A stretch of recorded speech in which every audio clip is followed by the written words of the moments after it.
And we're back. Kasama niyo pa rin si DJ Rocky and this is Chachi's Secret File, the Halloween Special. Si Chachi na nakaranas ng bangungot. Hindi niya maigalaw ang kanyang katawan, ang kanyang mga kamay, ang kanyang mga paa. Iniisip niya na hindi raw panaginip ang lahat ng iyon. Yung nakakita siya ng bata sa kanyang paanan. Nakakade ng babae sa ilalim ng TV. At babae na nakayuko sa kanya.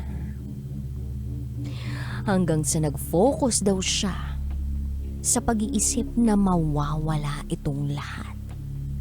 Hanggang sa nawala na nga. Pagkagising niya ng alas 10 ng umaga, hindi na siya nakapasok. At ikinuwento niya na lang ang nangyari sa kanyang mga kamag-anakan. Sino na sa ating mga kabisyo out there ang naka-experience ng bangungot? Yung pakiramdam mo, eto na ang huling sandali mo sa mundong ito. Ang bangungot nga ba ay ang epekto ng stress, pagod, puyat, or kawalan ng pananalig sa Diyos? Well, pakinggan na po natin yung mga kabisyo nating nag-share ng kanilang mga thoughts, comments, suggestions, and violent reactions. Ito po ang sabi ni Charles Sancho. Naranasan kong hindi makatulog sa gabi. Kahit ipikit ko ang sarili kong mga mata para makatulog. Pero yung mabangungot, parang hindi pa. Pero hindi ako nakakatulog dahil sa takot. At yung nangyari sa secret file sender, ang creepy naman.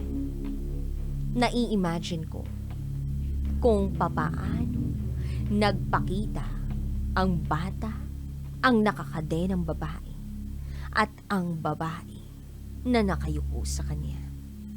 Sana hindi magpatuloy ang ganitong bangungot at paigtingin ang malalim na panalangin sa may kapal.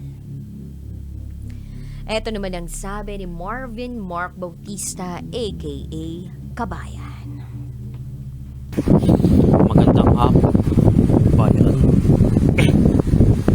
Para sa ating letter sender, napaka-misteryoso ng iyong storya. Pero tanong nga ba, ang bangungot ba ay namumula sa ating physical o spiritual? Yung totoo, mahangin ba dyan sa lugar ninyo? Baka naman, dinadala ka na ng kung anumang elemento sa lugar na mahangin. Pagtsatsagaan pa ba natin? O, konti pa. Well, iba-iba ang nararanasan ng tao. Minsan kapag napapagod, dadadaw na ating katawan, may possibility nga mabangungot. Pero kung ano man yung nararamdaman mo, para sa akin, mas maigi, eh patingin mo siya sa isang espesyalista. Magpatingin daw sa espesyalista at patingnan mo nga rin ang mikropono ng iyong cellphone o di kaya naman baka nakatapat ka sa isang electric fan. Dahil hindi ko na masyadong maintindihan or hindi talaga masyado, hindi ko na maintindihan. Buti na lang nakapaglinis ako ng aking mga tainga bago ako pumunta dito, kaya kahit papano malinaw kong narinig ang ibang mga salita mo. Uy, magpatingin sa isang espesyalista. Kanino ka kaya magpapatingin pag ganun? Sleep doctor, no? Palagay mo ba, sleep doctor ka dapat magpatingin? May doktor para sa sleep, right? Or, paranormal expert. Ay, may ganun. Syempre, di natin sure kung haunted yung bahay ninyo. Eto naman ang sabi ni Mayumi. Good afternoon, DJ Rocky. For our secret file sender, Chachi, mali ang taong... Ay, mali pala yung mali yung binabasa kong comment. Ito pala, si Chachi.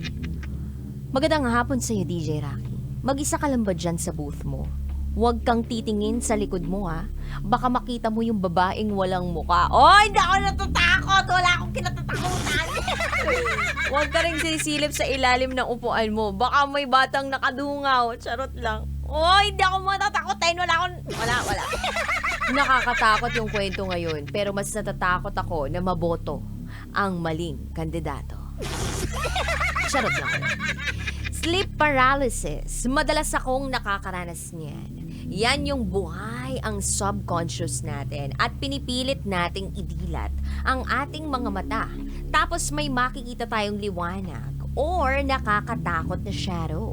Minsan nga, ang lapit lang nung halimaw sa mukha natin. At kapag nagising na tayo, grabe ang tibok ng puso natin. At napakalinaw ng nangyari na parang totoong totoo. Kaya kapag ganyan, dasal lang ang panlaban ko sa gabi. Kaya para kay sender, prayer lang siguro ang maire-remind ko sa kanya. Ingat lagi, God bless, and regards sa Team Rocketeers at sa mga tagapakinig mo, DJ Rocky. Uy, ang sleep paralysis, yung buhay daw yung subconscious natin.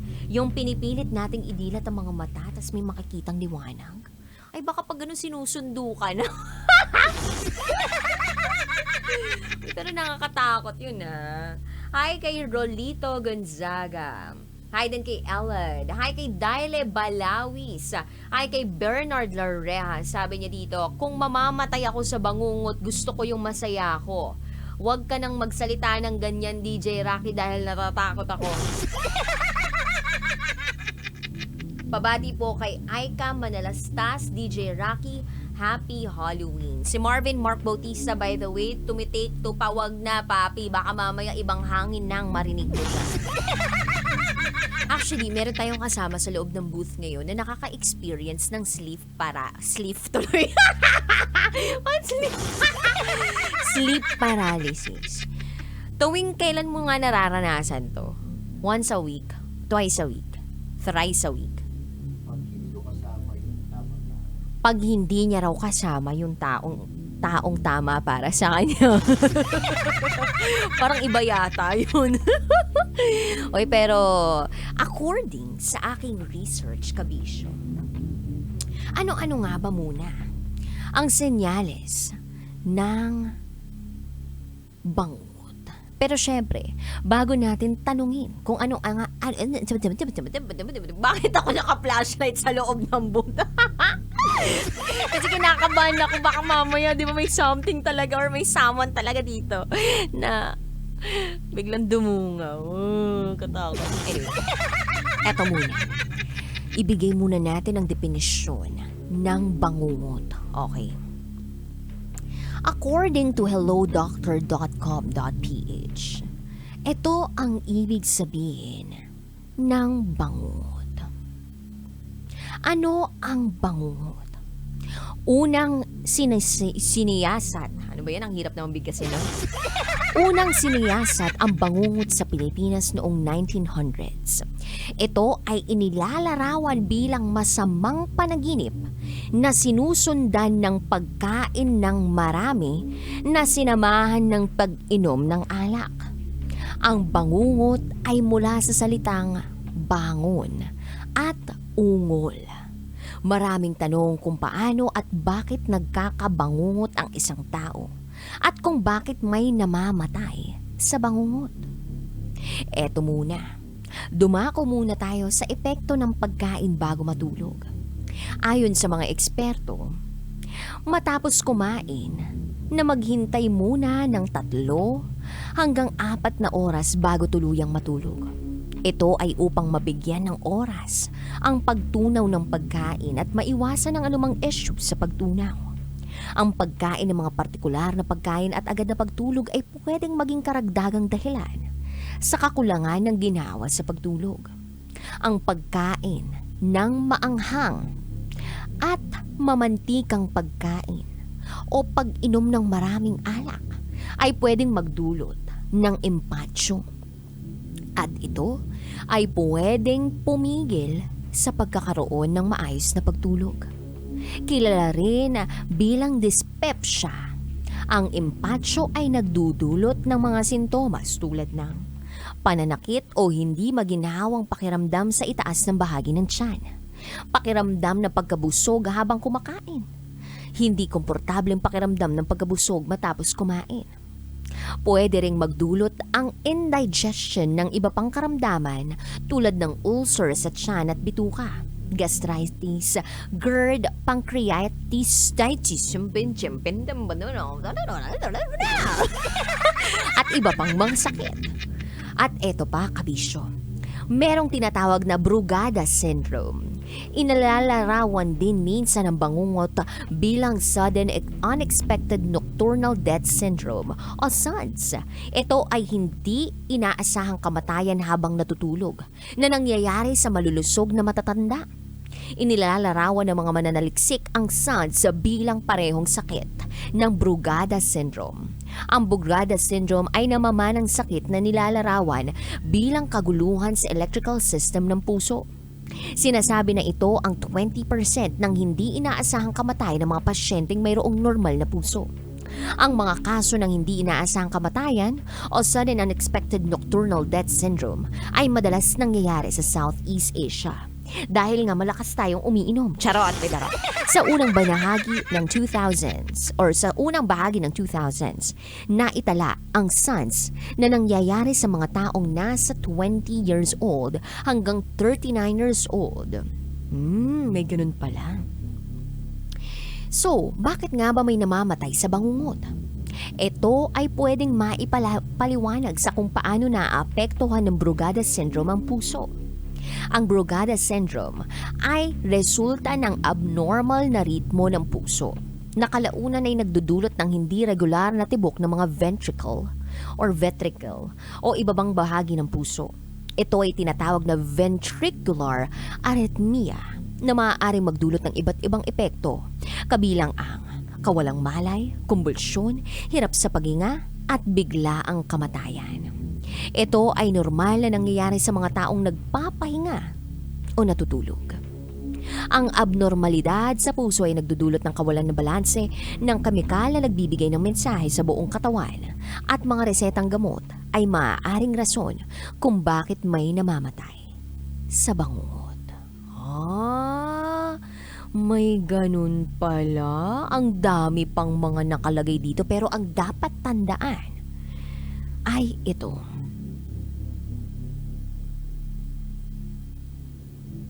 Dapat tandaan na hindi dapat kumain 3 to 4 hours bago matulog.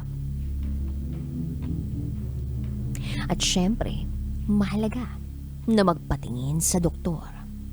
Dahil ang taong merong sakit ay pwedeng makaranas ng hindi kaginhawaan or indigestion at kahirapan sa pagtulog.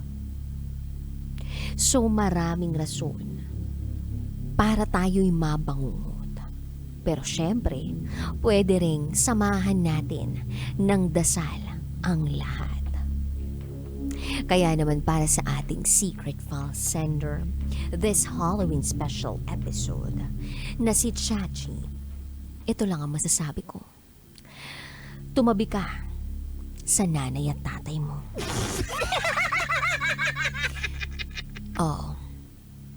Yun, tumabi ka.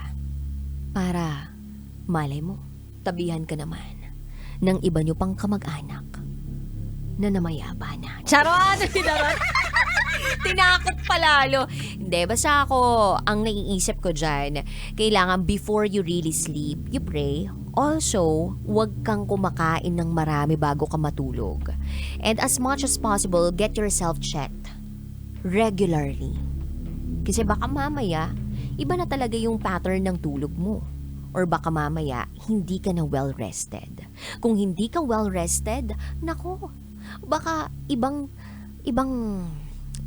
tao na. Or bali mo, si Lord ang magsabi sa'yo na kailangan mo na mag-rest in peace. Charot with the rot. So, alagaan ang sariling kalusugan. And of course, have faith in Him. Yan po ang ating special episode. The Halloween Special. Kapag gusto nyo po mag-share ng secrets ninyo, mag-share lamang po kayo. Raketera@gmail.com. Kasama nyo pa rin si DJ Rocky. And you are listening here sa station Feel Good. Ay, hindi pala feel good. Feel afraid. Dito sa station number 1. 90.7 Love Radio. This is Chaching's Secret File. The Halloween Special. Love Radio.